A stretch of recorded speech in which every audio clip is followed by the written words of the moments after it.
Film की मुख्य किरदार 15 साल की लड़की थी जिसका नाम वेरोनिका था। वर्ष 1991 में वह अपनी मां और भाई बहनों के साथ मैड्रिड में रहती थी। समय समाप्त होने से पहले ही उनके पिता की मृत्यु हो गई। उनकी मां अपने परिवार का भरण पोषण करने के लिए एक क्लब में दिन और रात के सभी घंटे काम करती थीं। इन परिस्थितियों के कारण वेरोनिका को अपने भाई बहनों की देखभाल करनी पड़ी। 12 जून 1991 की सुबह वेरोनिका अपने भाई बहनों के साथ स्कूल के लिए तैयार हो रही थी और वो दिन था सूर्य ग्रहण का और छात्रों को शिक्षक के संरक्षण में सूर्य ग्रहण देखना पड़ा। सूर्य ग्रहण के समय से पहले कक्षा में शिक्षक अपने छात्रों को इसके बारे में बता रहे हैं, जैसे कि सूर्य ग्रहण क्या है। शिक्षक उन्हें बताते हैं कि प्राचीन काल में लोग सूर्य ग्रहण के दौरान किसी की बलि देते थे। इसके अलावा यह भी माना जाता था कि बूढ़े व्यक्ति की आत्मा को कोई भी इस दुनिया में बुला सकता है। चर्चा करते समय हमें कक्षा में यह भी दिखाया गया कि वेरोनिका को सूर्य ग्रहण देखने में कोई दिलचस्पी नहीं थी, बल्कि वह दोस्त रोजा के साथ कुछ प्लान कर रही हैं। एक तरफ सभी छात्र सूर्य ग्रहण देखने के लिए ऊपर की ओर बढ़ रहे हैं, जबकि वेरोनिका अपनी सहेलियों रोजा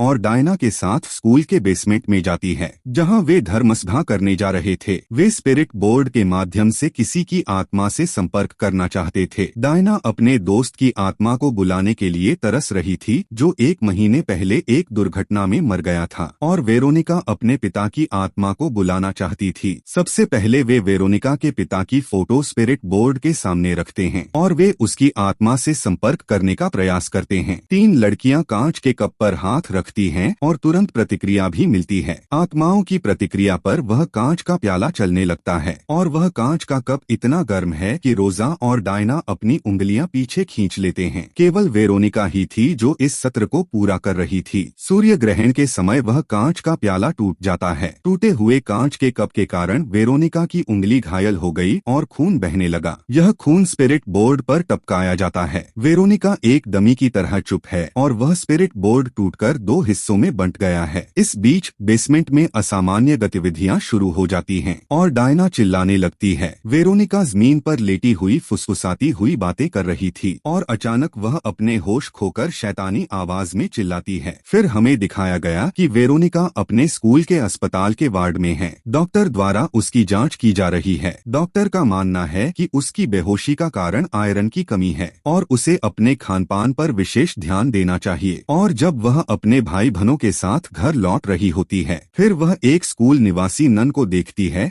जो लगातार वेरोनिका को घूर रही है। लोग इस नन को मौत कहकर बुलाते थे और इससे भी बड़ी बात यह थी कि यह नन अंधी थी। अब सवाल ये उठ रहा है कि वेरोनिका की एक्टिंग कैसी थी। वेरोनिका के घर पहुंचने पर भी अलग अलग बातें होती हैं। रात के खाने के समय वह जमी हुई है। इसके अलावा उसके शरीर पर पंजों के निशान भी दिखने लगते हैं। जब एंटोनिटा अपने भाई को नहला रही थी तभी उसे अपने कमरे से कुछ आवाजें सुनाई देती हैं और वह इन आवाजों का पीछा करते हुए उस कमरे में बंद है और वह उस बंद कमरे में अपने भाई एंटोनिटो की आवाज सुनती है। किसी भी तरह कमरे से आकर वह शौचालय में चली जाती है, जहां एंटोनिटो बाथटब में बैठा चिल्ला रहा है। किसी ने गर्म पाइप का वाल्व खोल दिया था, जिसके परिणामस्वरूप एंटोनिटो का शरीर जल गया था और जले हुए शरीर पर मरहम लगाती है। उसी रात वेरोनिका को अपने पिता का सपना आता है जो उसे बुला रहे हैं। फिर वेरोनिका को सामने आए कई हाथों से खींच लिया जाता है। वेरोनिका के पिता को भी काला भूत बना दिया गया था और वह उस पर हमला करने का आदेश देता है। इसके बाद वेरोनिका जाग गई। उसे सब कुछ सामान्य लगता है। वेरोनिका आए दिन स्कूल जाती है, लेकिन उसकी दोस्त रोजा उसे नजरअंदाज कर रही है। परेशान होने के बाद वह बेसमेंट में चली जाती है और नन की मौत से मिलती है। नन की मृत्यु ने उसे सूचित किया कि वेरोनिका ने भूत आत्माओं को बुलाकर गलती की है। ऐसा करते समय उसके पिता की आत्मा इस दुनिया में नहीं बल्कि शैतान की आत्मा आई और वह शैतान अब भी वेरोनिका के साथ हमेशा रहता है। इसका खुलासा नन डेथ ने भी किया है कि जब वो अपने सामने शैतानी चीजें देखती थी, लेकिन जलन का सामना करने के बाद उसने अपनी आंखें खराब कर ली। लेकिन बाद में उन्हें पता चला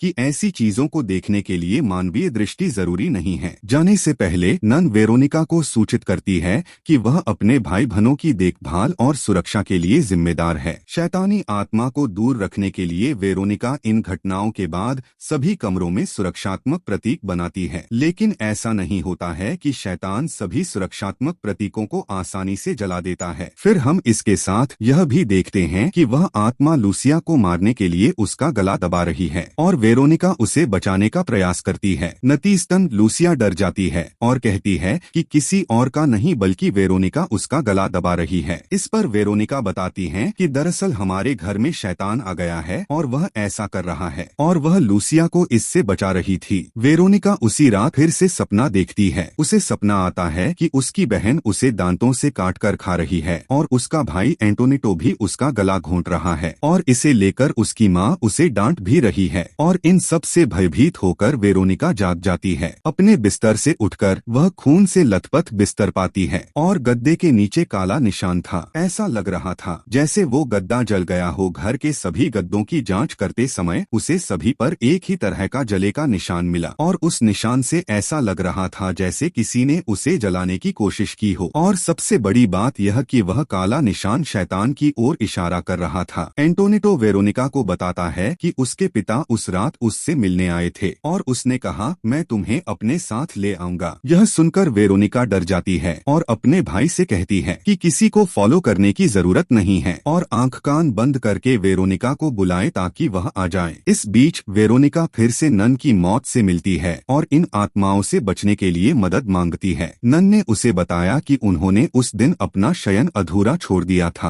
परिणाम स्वरूप वह शैतान यहीं छोड़ गया। उन्हें इजलास आयोजित करना होगा ताकि शैतान वापस भेज सके। फिर वेरोनिका रोजा के घर जाती है और शैतान को वापस भेजने के लिए उससे प्रार्थना करने के लिए कहती है। रोजा ने मदद करने से इनकार कर दिया। इस तरह वेरोनिका अकेली रह गई। फिर वह इन सभी घटनाओं से छुटकारा पाने के लिए अपने भाई बहनों के साथ इस व्रत का आयोजन करने का फैसला करती है और वेरोनिका स्पिरिट बोर्ड को ठीक करने के बाद अपने भाई बहनों के साथ सत्र आयोजित करती है और वेरोनिका एंटोनिटो को दीवार पर सुरक्षात्मक प्रतीक बनाने के लिए कहती है, लेकिन वह गलती से आह्वान चिन्ह बना देता है। सत्र का संचालन करते हुए वेरोनिका शैतान से इस दुनिया को छोड़ने के लिए कहती है, लेकिन वह आत्मा मना कर देती है। वह अलग अलग किताबें पढ़कर शैतान को इस दुनिया से बाहर निकालने की कोशिश करती है, लेकिन उनके हमला करने से पहले वह पूरी छवि में आ जाता है। वेरोनिका डर के मारे पुलिस को बुलाती है जबकि एंटोनिटो को शैतान पकड़ लेता है। वेरोनिका की बहनें लूसिया और आयरीन इन सब से बचते हुए घर से बाहर भाग जाती हैं, जबकि वेरोनिका एंटोनिटो की तलाश में वापस अपने घर लौट आती है। तब उसे पता चला कि वह उसके कमरे में बंद है और वह उससे संवाद करने की कोशिश करती है, लेकिन एंटोनिटो बिल्कुल वही करता है जो वेरोनिका ने बताया था। वेरोनिका को पुकारते समय वह अपनी आंखें और कान बंद कर लेता है। वेरोनिका को तब अपनी त्वचा में अजीब महसूस होता है, लेकिन असल में शैतान इस दुनिया या घर में नहीं बल्कि वेरोनिका में था। और यहाँ एक बड़ा रहस्य उजागर हुआ है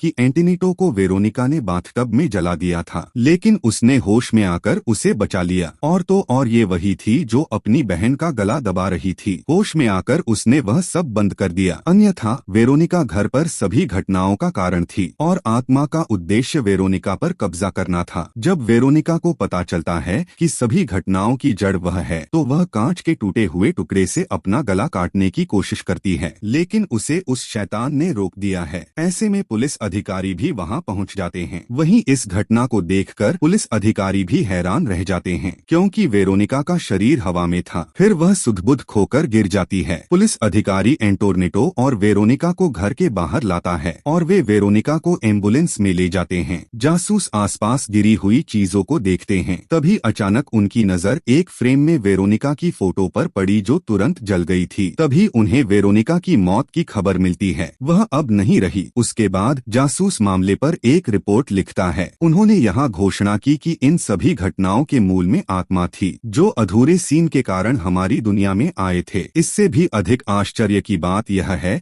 कि यह पहला पुलिस मामला था जिसमें आत्मा का उल्लेख किया गया था।